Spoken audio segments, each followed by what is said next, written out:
Welcome back to Truth That Haunts, the channel where bedtime stories turn into nightmares you can't shake. Before we dive in, I want to hear from you. What's the one video or story online that you saw once and still can't forget? Drop it in the comments. I'll be reading through them, and who knows, your pick might even become our next episode. And hey, while you're here, hit that like button, subscribe, and share this with someone who loves a good scare. Because the more you engage, the more twisted truths we get to uncover together. Alright, let's get haunting. Imagine the scene. Not as a story you're being told, but as a memory you're certain you already have. The sun beats down on the concrete edge of a massive Orca tank. The air is thick with a heavy scent of chlorine, cut only by the sweetness of cotton candy drifting from a nearby concession stand. Around you, the sound of a crowd rises and falls in waves, parents calling to children, the occasional laughter, the low hum of thousands of conversations blending into white noise, and there she is. Jessica Radcliffe. The name feels familiar, doesn't it? A trainer, seasoned and confident, clad in a black neoprene wetsuit that gleams wet under the hot summer sun. Against the shimmering turquoise of the water, she looks small, fragile even, but her posture radiates experience. The kind you only gain after years of performing the same delicate dance with an animal both magnificent and monstrous. Before her, Borealis moves, 22 feet of primal power, a mountain of muscle and instinct, gliding in silence just below the surface. The performance has always been a ritual of trust. A human and a titan meeting at the fragile edge of control. He approaches the ledge, rising with deceptive grace. She leans forward, hand outstretched, a reward gesture, a promise, and then a shift. It's subtle at first, so subtle you almost convince yourself you imagined it. A ripple in the water, a flicker of tension across that vast black and white body. But Borealis doesn't just surface.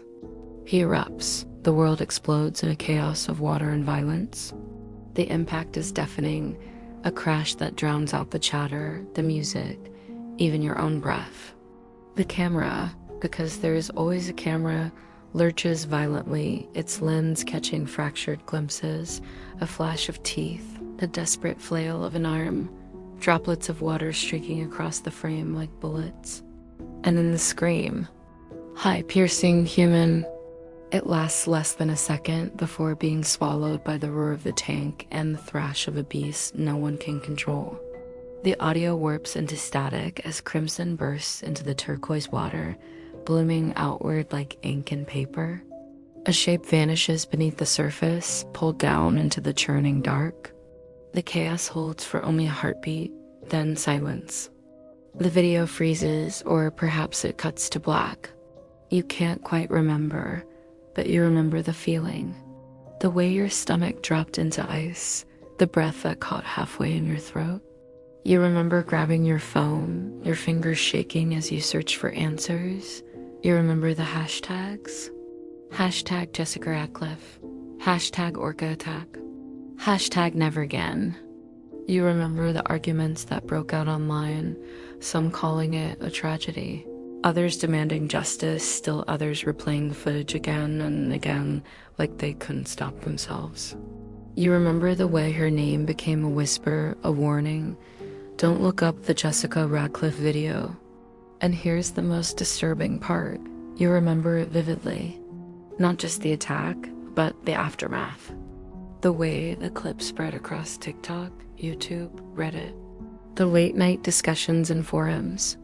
The friends who told you they had seen it too. We all saw it. We all felt it. The collective shock, the horror, the grim fascination. We know what we witnessed, don't we? But what if our collective memory is a lie? What if the blood in the water, the scream that haunts your dreams, the very name Jessica Radcliffe? What if none of it was ever real? This is the truth that haunts. For tonight, we descend into the digital abyss to investigate one of the most disturbing and brilliantly constructed hoaxes of the modern age. We will trace the birth of a phantom, follow the ghost of a woman who never existed, and uncover the terrifying architecture of a nightmare that was coded, pixel by pixel, into our reality. Because the question is no longer what happened that day at the park. The question is, who wanted us to believe it did, and more chillingly, why? The digital corpse washed ashore first on the jagged rocks of TikTok. A clip mercifully shortened to its most horrific 30 seconds. The lunge, the scream, the cut to black. It was a perfect morsel of nightmare fuel, optimized for virality. The algorithm, that insatiable digital beast, smelled the blood in the water and fed. It did not spread. It metastasized. Hashtag Jessica Radcliffe. Hashtag Orca Incident. Hashtag SeaWorld Truth. The hashtags were like arteries, pumping the horror into the heart of every platform. On X, it was raw, unfiltered outrage. Outrage at the park for covering it up. Outrage at the media for its so-called silence. Outrage at anyone who dared to question the video's authenticity. The comments became a chorus of digital panic, testaments to a belief so absolute it felt like fact. I can't unsee this. I feel physically sick. That scream is going to haunt me forever. Another user wrote, "Rip Jessica." A beautiful soul taken by a cruel industry. When will we learn? And the mob mentality took hold. Name the trainers. Name the executives. They have blood on their hands. Hashtag Justice for Jessica. Someone claimed to be a distant cousin, sharing fabricated childhood photos that garnered thousands of sympathetic likes. Another user, under a pseudonym, swore they were a former intern and spoke of a culture of neglect. They had no proof, but in the court of public opinion, proof was no longer required. Emotion was the only currency that mattered.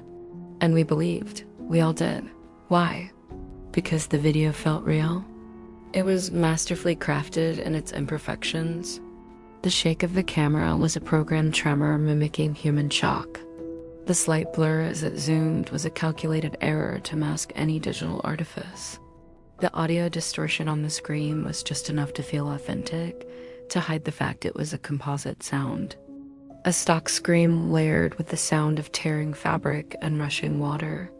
It preyed upon our deepest fears, the fear of the deep, of the animal mind we cannot comprehend, of the trusted beast that turns. It tapped into a legitimate, pre-existing anger towards marine parks, giving that anger a horrifying, specific face. The name Jessica Radcliffe was chosen for its mundane believability. It felt like a real person because we wanted it to be real, not the tragedy, but the confirmation. The confirmation that our distrust was justified, that the world is indeed that dark and chaotic. On YouTube, long-form documentaries sprang up like poisonous mushrooms. 10-minute breakdowns with millions of views, using phrases like shocking footage and the cover-up exposed. Content creators, their voices hushed with false gravitas, would pause the video frame by frame, pointing to a pixelated splash of red. There, that's the moment. That's the evidence they don't want you to see. They weren't investigators. They were amplifiers, lending a veneer of legitimacy to the specter. But it was on the dark, obsessive forums of Reddit that the legend of Jessica Radcliffe was woven into a tapestry of intricate, terrifying detail. In subreddits dedicated to mystery and true crime, users played digital detective. They enhanced frames. They compared the water's viscosity to that of real blood. They created elaborate timelines of her life, piecing together a biography from stolen Facebook photos of a different woman entirely, a teacher from Oregon who had never once been to a marine park. They built a ghost with the fervor of true believers. One highly upvoted comment theorized, "The way the whale moves isn't right. This wasn't an accident. This was a targeted attack. They're smarter than we think, and they hold grudges." The speculation wasn't just accepted. It was curated, refined, and presented as ironclad evidence. In less than 72 hours, the phantom had taken full breathing form. A woman was mourned, a whale was condemned, an industry was put on trial, all for an event that left no physical evidence, no obituary, no police report, no mention in any park log anywhere in the world. The video was a ghost, but the outrage, the fear, the belief, that was terrifyingly real. Millions of people were united in a shared nightmare, their collective consciousness hacked and reprogrammed. They had seen the truth. They had felt it in their bones. But the most convincing lies are the ones we tell ourselves. And someone or something had just given the world the perfect lie. The question is no longer how we believed it, but who knew we would. The video felt real because, in a terrible, visceral way, we had already seen it. The digital phantom of Jessica Radcliffe was a ghost wearing the clothes of a very real corpse. It was a nightmare stitched together from the fabric of our own collective memory. And to understand its power, we must first speak the name that echoes through this tragedy: Dawn Brancheau. February 24th, 2010, SeaWorld, Orlando. A 40-year-old seasoned trainer, much like our fictional Jessica, was interacting with a bull orca named Tillicum. The details are clinical, documented in a sober OCA report. Tillicum grabbed Miss Brancheau by her ponytail, pulling her into the water. The incident was not captured in its entirety on a single shaky video. The horror was witnessed in fragments by a stunned audience. The result was the same: a life extinguished in the water by a creature she worked with every day. But Tillicum was not an anomaly. He was a symptom, a pattern of behavior we chose for decades to explain away. In the 1990s, a whale named Quito killed his trainer, Alexis Martinez, at Lora Park in Spain. During a rehearsal just months before the same whale was scheduled to be transferred to perform with human handlers. His death was described in internal park documents as an accident with a water pump. The truth was far more brutal. These were not isolated incidents, but data points on a graph trending toward a terrifying conclusion. We had built concrete prisons for oceanic gods, and we were shocked when they finally inevitably rebelled against their tiny worlds. Then, in 2013, a documentary held up a mirror, and we did not like what we saw. Blackfish. It was not just a film, it was a cultural reckoning. It gave us the narrative. It gave us Tillicum, tragic backstory captured young, torn from his pod, confined for years in a barren concrete tank, bullied by other whales. The film argued, compellingly, that these attacks were not the acts of mindless monsters, but the fractured psyche of a highly intelligent, emotionally complex animal driven to madness by captivity. It reframed the orca from a killer to a victim, and the trainers from victims to casualties in a profitable, unethical war against nature. Blackfish didn't just inform us. It primed us. It installed the software of outrage and belief. It made the idea of a catastrophic orca attack not just possible, but inevitable in our minds. We were waiting for the next one. We expected it. So when the Jessica Radcliffe video erupted into our feeds, our critical faculties didn't stand a chance. It wasn't a question of if it was real, but when and where it had happened. Our brains, conditioned by Dawn Brancheau's very real death and seared by the narrative of Blackfish, immediately slotted this new horror into a pre-made category of truth. The outrage was prepackaged, ready to be deployed. The grief was a familiar garment, easy to put on. The hoax was a parasite that attached itself to a living, breathing host of justified anger and documented history. It didn't need to build a world from scratch. It simply moved into a house we had already built, furnished with our own fears and convictions. We saw the water thrash, and we remembered Dawn. We heard the distorted scream, and we thought of Tillicum. We saw the blood in the water, and we saw the entire argument of Blackfish confirmed in one brutal, fleeting moment. This is the most unsettling truth of the Jessica Radcliffe incident. The lie was so potent because it was wrapped in a profound and painful truth. The real monster wasn't the orca in the tank, it was the industry that built the tank.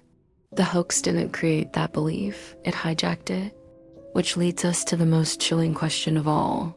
What makes us so eager to believe in the monsters we've already seen? Is it a desire for confirmation, to have our worldview validated no matter the cost? Is it a latent guilt, a need to be punished for our complicity in a system we now understand is broken? Or is it something darker? A deep-seated knowledge that the world is a chaotic and violent place, and that sometimes the most comforting thing is to have our deepest fears confirmed, to see the monster clearly, even if it's just a phantom. The Jessica Radcliffe hoax did not work because we are gullible. It worked because we were prepared.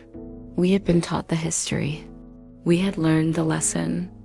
The architects of this digital ghost knew that the most fertile ground for a lie is a field already tilled by truth. They knew we would connect the dots because we had already drawn the map. They simply gave us a new dot to add, and we, eager to make sense of the horror, completed the picture ourselves, blind to the fact that the final piece was made of shadow. For a few days, the truth of Jessica Radcliffe was immutable, a fact of the digital world. But in the shadows, away from the viral currents of outrage, a countercurrent began to form. It started not with a shout, but with a whisper, a hesitation. It was the digital sleuths, the archivists, the ones who look at a nightmare and instead of screaming, asked to see the blueprints. Their first tool was the pause button. They took the video, this artifact of horror, and they slowed it down, frame by agonizing frame. And in the silence between the screams, they began to see the cracks in the reality. They noticed the water first. In the moments after the initial lunge, the simulation of fluid dynamics began to break down. Particles of water behaved not like liquid, but like 1,000 individual entities unsure of their collective purpose. They would phase through each other, a repeat in a subtle, impossible loop. A splash would erupt from the surface with no originating force beneath it. Then the shadows. The angle of the sun was consistent, a bright high noon. But the shadows cast by the thrashing water on the side of the tank, they stuttered. For a single frame, they would warp, bending at an angle that defied the immutable laws of light. It was a ghost in the machine, a telltale sign of a generative engine struggling to render chaos in a physically plausible way.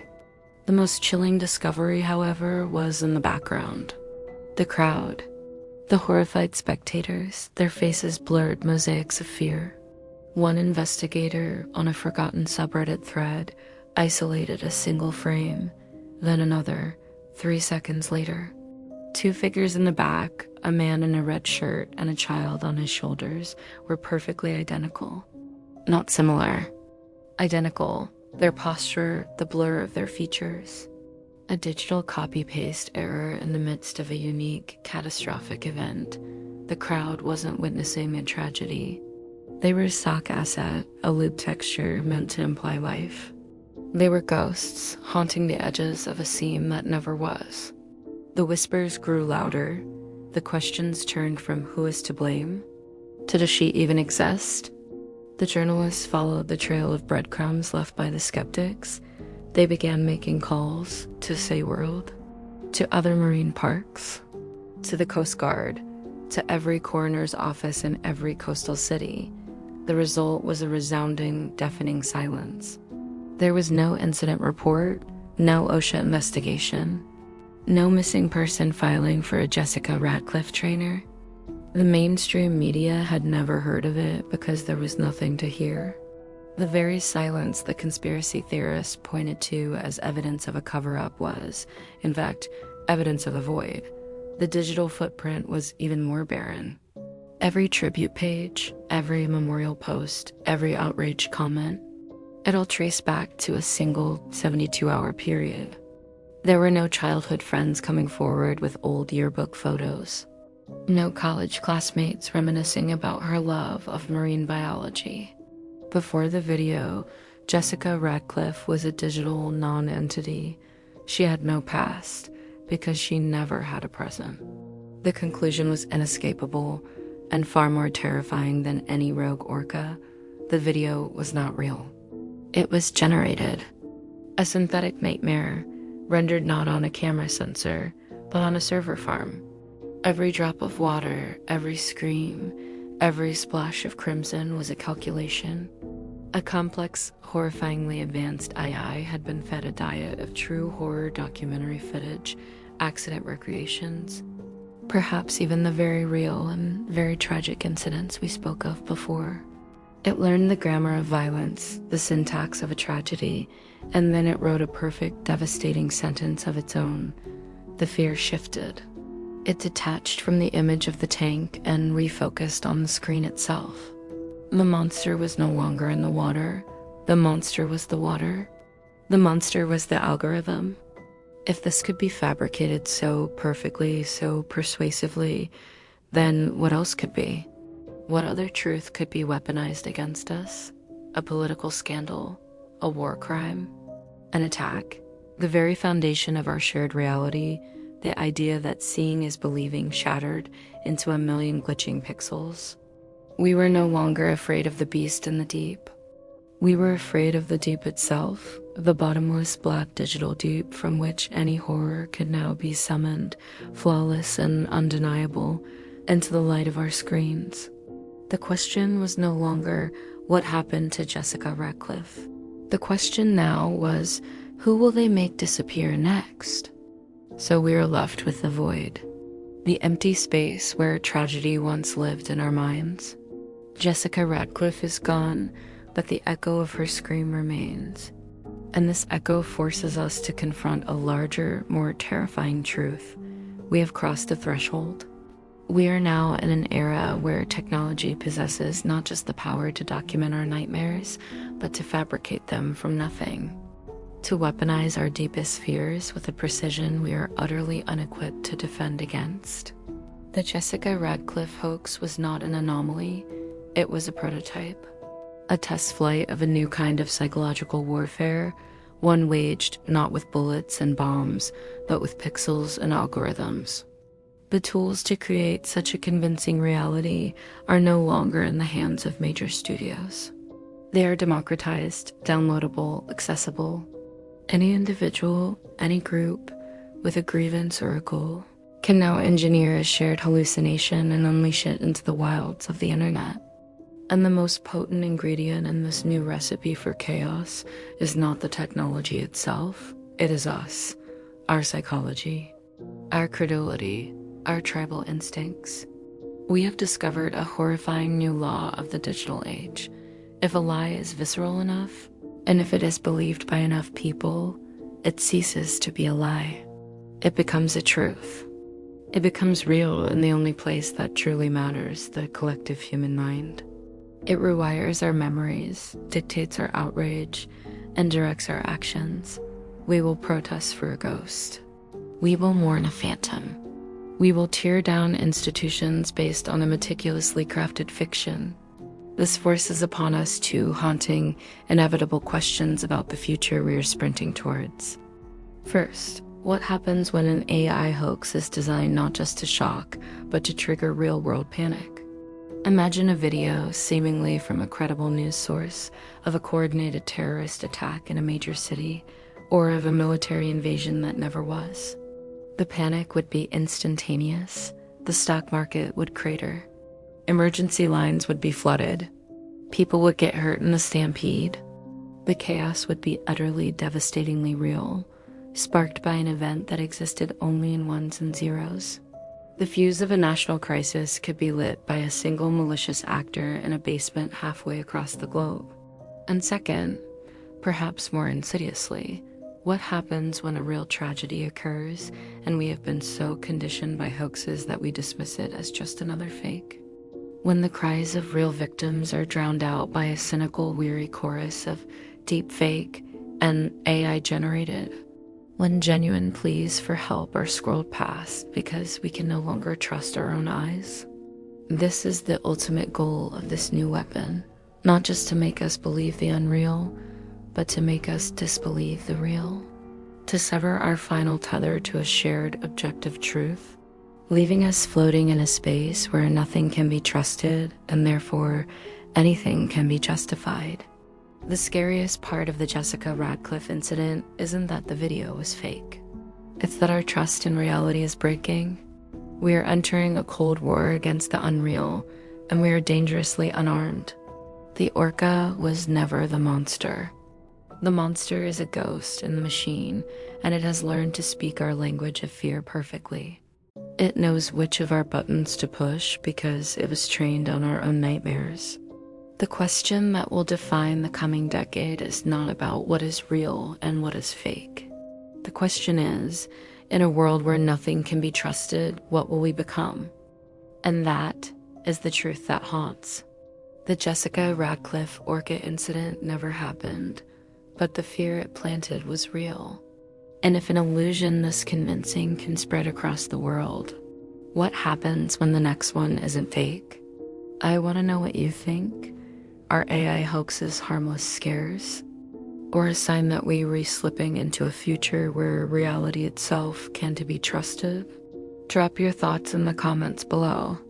And if tonight's story stayed with you, make sure to like, subscribe, and share this with someone who isn't afraid of the dark side of truth. Until next time, remember, it's not always the ghosts and monsters you should fear. Sometimes it's the lies you choose to believe.